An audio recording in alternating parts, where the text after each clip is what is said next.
So या lecture मध्ये आपण स्टार्ट करत आहोत डिफरन्शियल इक्वेशनचा सगळ्यात last part, reducible to LD. Okay, so this is reducible to LD. This is also known as Bernoulli's equation. याला आपण बर्नॉलीज इक्वेशन सुद्धा म्हणतो. ओके, हा पण ओळखायला आणि सॉल्व्ह करायला खूप जास्त सोपा आहे. It is 100% similar to LD. फक्त छोटीशी एक्स्ट्रा 2 ते 3 स्टेप्स तुम्हाला ऍड करायच्या. या 3 स्टेप्स आहेत ज्या मी ते लिहिलेले आहेत. ह्याच्या पुढे तेच करायचे आहे जे आपण एलडी मध्ये करत आलो, सेम टू सेम. फक्त हे एक्स्ट्रा. याचा फॉर्म बघा कसा आहे. Dy by dx plus p y हा तोच फॉर्म होता, इज इक्वल टू क्यू हा पण तोच फॉर्म होता. फक्त एक्स्ट्रा टर्म आलेली आहे वाय रेस टू एन ची. म्हणजे एलडी मध्ये वाय एकटा असतो, इथे वाय असतो प्लस त्याची पॉवर पण असते. असे दोन जेव्हा टर्म्स येतात तेव्हा तो बर्नॉलीज इक्वेशन. जर फक्त वाय आला आणि बाकी सगळं एक्स आहे तर इट्स एलडी.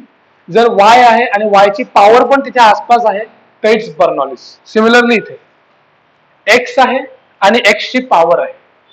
एवढं जर आलं, तुम्हाला ऑब्झर्व करता आलं तर इट्स 100% बर्नॉलीज इक्वेशन.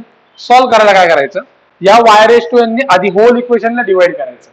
अख्ख्या इक्वेशनला y raise to n divide केलं. जर इथे डिवाइड केलं तर काय होईल, y raise to minus n. इथे डिवाइड केलं तर एक वाय कॅन्सल होईल, y upon y raise to n, y raise to 1 minus n. बरोबर, आणि क्यू तसाच. ओके, आणि ही जी टर्म असते ना पी सोबत, ही जी टर्म, याला यू म्हणायचं. याला काय सबस्टिट्यूट करायचं, यू. बस एवढी एक एक्स्ट्रा स्टेप करायची, तुम्हाला तुमचा आन्सर येणार आहे. Similarly x raise to n जर मी डिवाइड केलं तर इथे x raise to minus n, इथे एक्स एक्स कॅन्सल होईल, उरेल x raise to 1 minus n. तर ह्याला यू पुट कर. बर्नॉलीज एवढं सांगतो. आता क्वेश्चन बघूया. क्वेश्चन बघितल्या कळून जाणार आहे. इथे वाय आहे आणि इथे वाय ची पॉवर आहे. वाय आणि वाय ची पॉवर आली की बर्नॉलीज फॉर्म नंबर 1. एकदा प्रश्न ओळखता आला, बाकी बघायला जाऊ नका. Homogeneous, non homogeneous, exact, non exact काहीच बघू नका. डायरेक्ट इथे यायचं, वाय आणि वाय ची पॉवर. आता करायला काय सांगितलंय मी, सगळ्यात पहिले हे इक्वेशन आणूया. पहिले हे इक्वेशन बिल्ड तर करूया इथून. तर आपल्याला पाहिजे डीवाय बाय डीएक्स. इथे आहे का डीवाय बाय डीएक्स? आहे, तिकडे घेऊन जाऊया. सो डीवाय बाय डीएक्स हे तिकडे घेऊन गेलो आणि हा कचरा इकडे आणतो लेफ्टला. म्हणजे काय होईल, is equal to x y minus y cube e raise to minus x square. हा तिकडे नेला, हे इकडे आणलं. फक्त लिहिताना उलट लिहिले, कन्फ्युज होऊ नका. हे तिकडे नेलं आणि हा कचरा लेफ्टला आणला, हे असं दिसतं. आता हे पण मला लेफ्टला आणायला लागेल. ही बघ, ही वाय ची जी टर्म आहे ती लेफ्टला आणतोय. So dy by dx minus x y is equal to minus y cube e raise to minus y square. So this is my Bernoulli's differential equation, dy by dx plus py, हा बघा p झाला माझा minus x, plus p y is equal to q into y raise to n. So आता मला करायचं आहे काय, या वाय रेस टू एन म्हणजे वाय क्यूब नी अख्ख्या इक्वेशनला डिवाइड करायचं. सो हे असं दिसेल, y raise to minus 3 dy by dx minus x. नीट ऑब्झर्व करा, हा वाय अपॉन वाय क्यूब हा होणार y raise to minus 2. Y y cancel, खाली राहिला 1 बाय वाय स्क्वेअर म्हणजे y raise to minus 2 is equal to minus a raise to x square. आता मी काय सांगितलं होतं, ही जी टर्म आहे हे बघा, त्याला पुट करायचं आहे u. So y raise to minus 2 is equal to u. आता नुसताच वाय ला यू पुट करून चालणार नाही, त्या डेरिव्हेटिव्ह पण काढायला लागेल. So minus 2 y raise to minus 3 dy by dx is equal to du by dx. सगळ्यांना डेरिव्हेटिव्ह तर पाठच असले पाहिजेत. वाय रेस टू मायनस 2 चा डेरिव्हेटिव्ह असतो minus 2 y raise to minus 2 minus 1 म्हणजे minus 3 dy by dx is equal to du by dx. आता हे असं केल्यावर तुम्हाला एक गोष्ट लक्षात येईल, जी टर्म इथे होती ना, इथे ती टर्म इथे आलेली असेल बघा.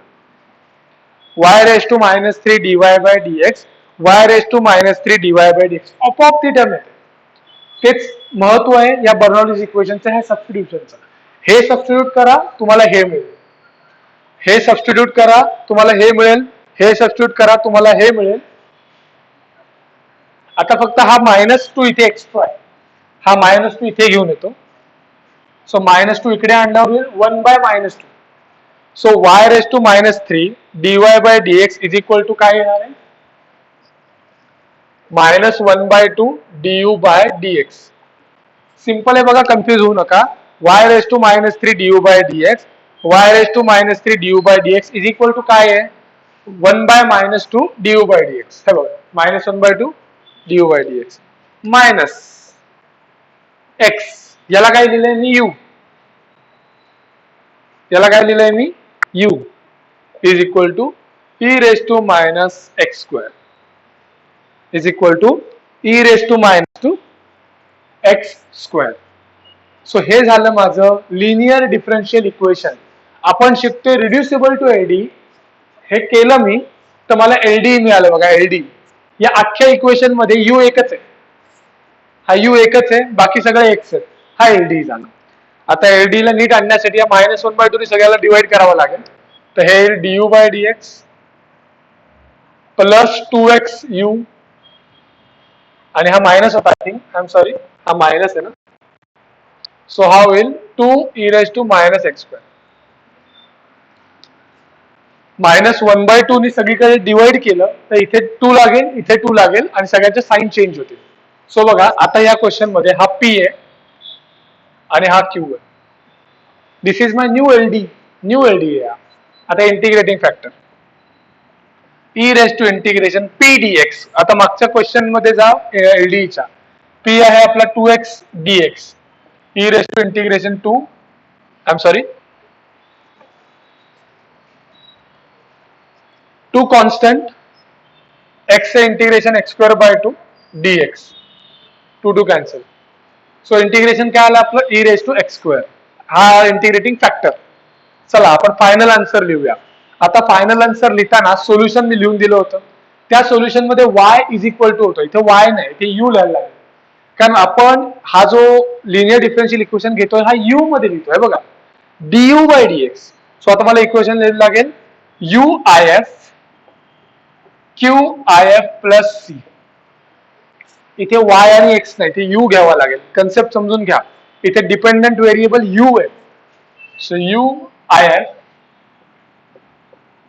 q काय आहे आपला 2e⁻⁻x² e⁻x² dx plus c. मी काय सांगितलं होतं, इंटिग्रेटिंग फॅक्टर बनतोच ह्याच्यासाठी कॅन्सल होण्यासाठी. इंटिग्रेटिंग फॅक्टर बनतोच कशासाठी, कॅन्सल होण्यासाठी.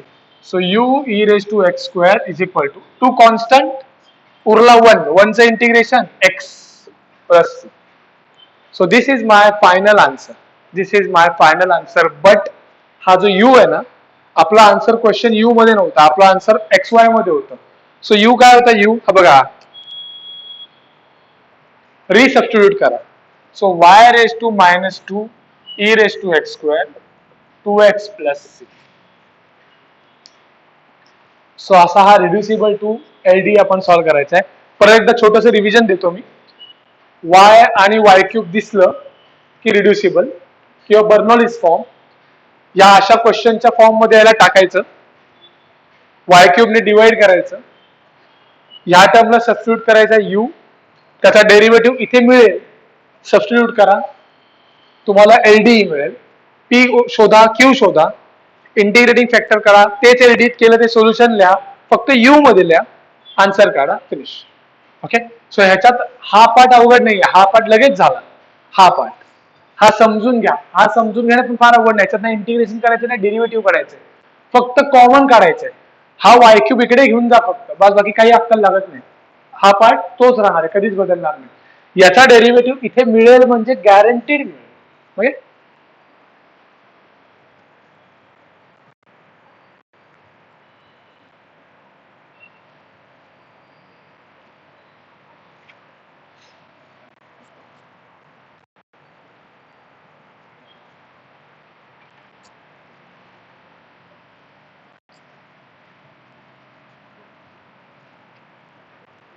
अजून एक क्वेश्चन घेतो, तुमची आयडिया कन्सेप्ट क्लिअर होईल.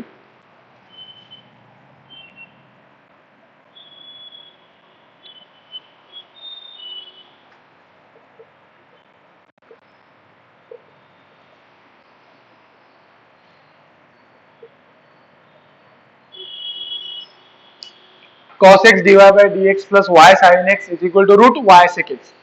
कसा काय हा बर्नॉलीज आहे तर बघा इथे y आहे आणि इथे y ची पॉवर आहे काही पण चालेल रूट ऑफ y म्हणजे y raise to 1/2 y raise to 1/2 म्हणजे रूट y म्हणजे रूट पॉवर आहे ना काहीतरी सो ही y ची power again this is the Bernoulli's equation so मी आधी काय करतो या फॉर्म मध्ये आणतो dy बाय dx मग कशाने डिवाइड करायला लागेल मला cos x नी होल इक्वेशनला डिवाइड करायला लागेल so dy by dx plus y sin by cos tan is equal to root y root sec x upon cos x हे सेपरेट केलं आला का आपला form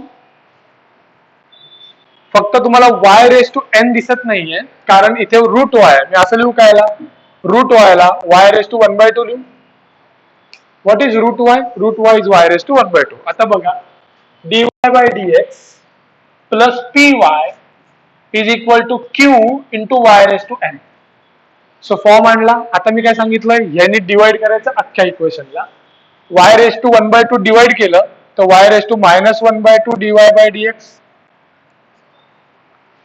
y upon y raised to 1/2 that is y raised to minus 1 by plus 1/2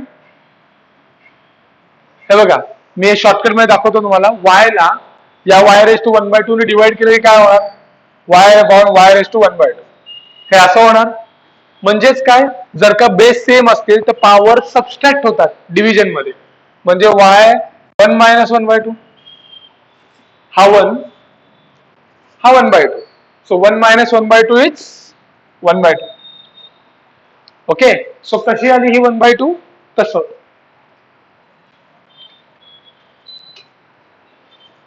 हा 1/2 ने इथे minus 1/2 झाला इथे मी जे दाखवलं ते झालं is equal to root sec x upon cos x root sec x upon cos x okay now मी काय सांगितलंय हा बघा हा पार्ट सबस्टिट्यूट करायचा हा सबस्टिट्यूट करूया y raised to 1/2 is equal to u so derivative काय येणार आहे 1/2 y raised to minus 1/2 dy by dx is equal to du by dx is equal to du by dx simple आहे बघा 1/2 minus 1 is minus 1/2 हा बघा हा जो part आहे ना हा इथे दिसणार मग अशीच म्हटलं होतं मी हा पार्ट गॅरंटेड इथे दिसणार फक्त काय करा आता हा 1/2 तिकडे घेऊन जा की हा होईल 2 du by dx सो जो हा पार्ट आहे हा असेल 2 du by dx 2 du by dx 2 du by dx plus हा झाला y raised to 1/2 u म्हणजे u tan x is equal to आता मला सांगा what is root sec is sec raise to 1/2 आणि कॉस म्हणजे पण काय कॉस म्हणजे पण 1/sec सो हे असं झालं सेक रेस टू 1/2 इंटू 1/cos म्हणजे sec raise to 1/2 into sec raise to 1 base परत सेम आहे बेस सेम असल्यावर पॉवर्स ऍड होतात so 1/2 plus 1 is nothing but 3/2 so मी या होल इक्वेशनला लिहितो सेक रेस टू 3/2 एक्स जेवढी ट्रिग्नोमेट्री वापरता येईल तेवढी वापर झालंय का आपला लिनियर डिफरन्शियल इक्वेशन हो एकदाच u आलाय फक्त 1/2 एक्स्ट्रा आहे काढून टाकूया सो हे असं दिसेल du by dx plus u tan x by 2 1/2 sec by 2x so आता फक्त p आणि q हा बघा हा p आणि हा q so integrating factor e raised to integration tan x by 2 dx p dx okay tan x चे integration part पाहिजे tan x चे इंटिग्रेशन काय असतं हा 1/2 बाहेर हा 1/2 बाहेर tan x चे इंटिग्रेशन असतं log of sec x tan x integration असतं लॉग ऑफ सेक एक्स. आता ई आणि लॉग कॅन्सल तर होत नाहीत, मग 1/2 तिकडे घेऊन जाऊया. Log of sec raise to 1/2 x, sec raise to 1/2 x. आता ई आणि लॉग कॅन्सल, सो माझा इंटिग्रेटिंग फॅक्टर काय आला, sec raise to 1/2 x, sec raise to 1/2 x. आता अवघड पार्ट म्हणजे टॅनचं इंटिग्रेशन तर पार्ट पाहिजे तुमचं. टॅनचं इंटिग्रेशन पार्ट असेल तर इथपर्यंत पोहोचायला, तर पोहोचणारच नाही. सो इंटिग्रेटिंग फॅक्टर आलाय. आता final answer u, final answer u मध्ये लिहायचं, वाय मध्ये नाही. U into I F is equal to integration मध्ये क्यू, क्यू काय आहे, Q sec 3/2 into I F plus C. हा बघा, u I F is equal to integration मध्ये Q I F plus C. So last step, u sec raise to 1/2 x is equal to integration. Base same आहेत, power काय होतील, add होतील. 3/2 plus 1/2 is 4/2 आणि 4/2 म्हणजे काय, sec square x. What is 4/2, 4/2 is 2 म्हणजे sec square. आणि integration of sec square तर पार्टच असलं पाहिजे, कारण तुम्हाला टॅनचा डेरिव्हेटिव्ह पार्ट आहे. टॅनचा डेरिव्हेटिव्ह असतो सेक स्क्वेअर, मग सेक स्क्वेअरचं इंटिग्रेशन असणार टॅन. सो हा आन्सर आला आपला tan x plus c. This is my final answer, this is my final answer. फक्त या यू ला परत वाय रेस टू 1/2 पुट करा. This is my final answer, y raise to 1/2 sec raise to 1/2 x tan x plus C. So Bernoulli's equation मध्ये तुम्हाला लक्ष काय ठेवायचं आहे, तो आहे हा फॉर्म. डिवाइड कशाने करायचं ते, सबस्टिट्यूट काय करायचं ते, बाकी ते एलडी. हा एकदम सिंपल एलडी, एकदम सिंपल एलडी, सगळ्यात सोपा पार्ट एलडी. एक्झॅक्ट नंतर जर कुठलं सोपं इक्वेशन डिफरन्शियल इक्वेशन मध्ये असेल तो आहे एलडी. त्यानुसार आय एफ काढा, आय एफ ने मल्टिप्लाय केल्यावर सगळं कॅन्सल होऊन जातं, सोपं इंटिग्रेशन राहतं आणि आन्सर. ओके, हा आहे आपला बर्नॉलीज इक्वेशन. बट क्वेश्चन मध्ये एक असाही क्वेश्चन आहे जो रिड्युसिबल टू एलडी आहे, पण बर्नॉलीज सारखा नाही, थोडा वेगळा आहे. तो आपण सबस्टिट्यूशन करू शकतो, सांगतो.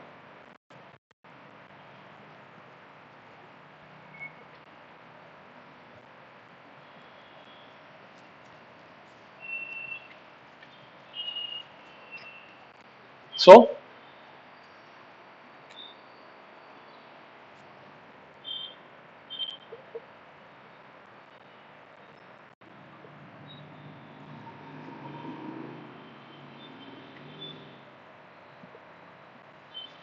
आता बघा, हा तो क्वेश्चन ना धड एलडीचा आहे ना धड रिड्युसिबल टू एलडीचा आहे, जे मग अशी मी बोललो बर्नॉलीज बद्दल.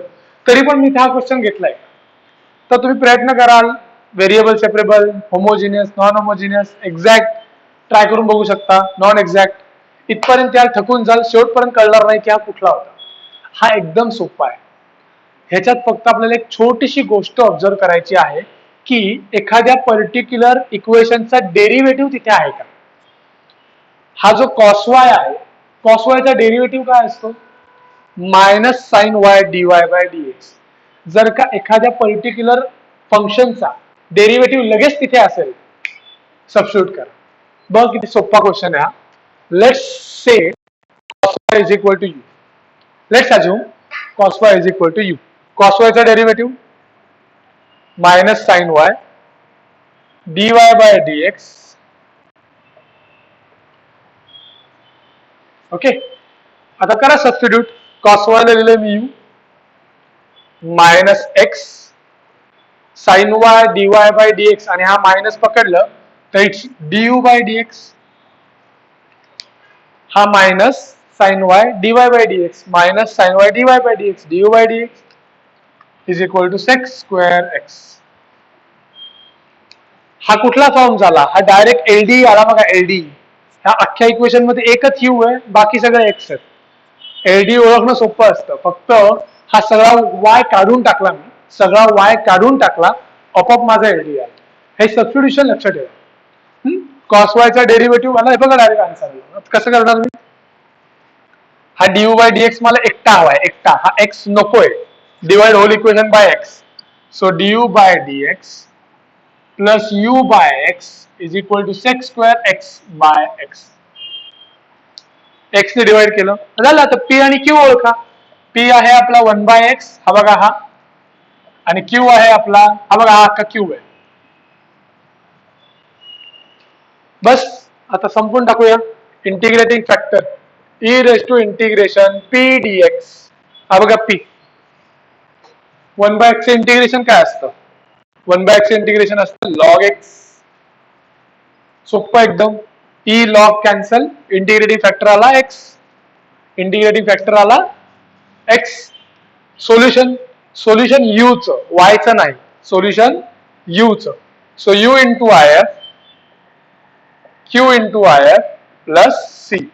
So u x is equal to integration Q काय आहे? X square x by x into x plus C. हा Q into I F plus C. X x cancel.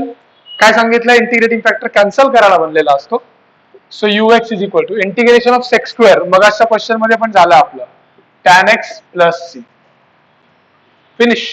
फक्त यू ला पुट करा. यू काय होता आपला? Cos y. So x cos y is equal to tan x plus C. So प्रत्येक वेळेला LDA साठी तो जो पहिला बर्नॉलिस फॉर्म बघितला तोच आला पाहिजे असं काही नाही. एखादं सिंपल सबस्टिट्यूशन करा. It can also be reducible to L. Okay. So कुठल्याही क्वेश्चनची प्रॅक्टिस करताना असं गृहीत धरून नका चालू की हा प्रश्न व्हेरिएबल सेपरेबलचाच आहे, हा होमोजिनियसचाच आहे, हा एक्झॅक्टचाच आहे. You must try from first to last और last to first. My simple advice is try from last to first. सगळ्यात पहिले एलडी बद्दल चेक करा. एलडी तर सोपा होता चेक करणं. नसेल तर एक्झॅक्ट नॉन एक्झॅक्ट बघा, आणि मग सगळ्यात शेवटी व्हेरिएबल सेपरेबल तर दिसूनच येतो की अरे सेपरेट होतात.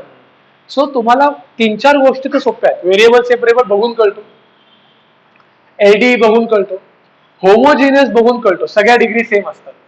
नॉन होमोजिनियस बघून कळतो, जो फॉर्म मी सांगितला होता A1 by A2 is equal to B1 by B2, तोही फॉर्म सोपा होता. एक्झॅक्ट नॉन एक्झॅक्ट हे तर एका पॅरलली चालतात सगळे. ओके. सो अगदी यातले कुठले लागले नाही ते एक्झॅक्ट आहेच आपला.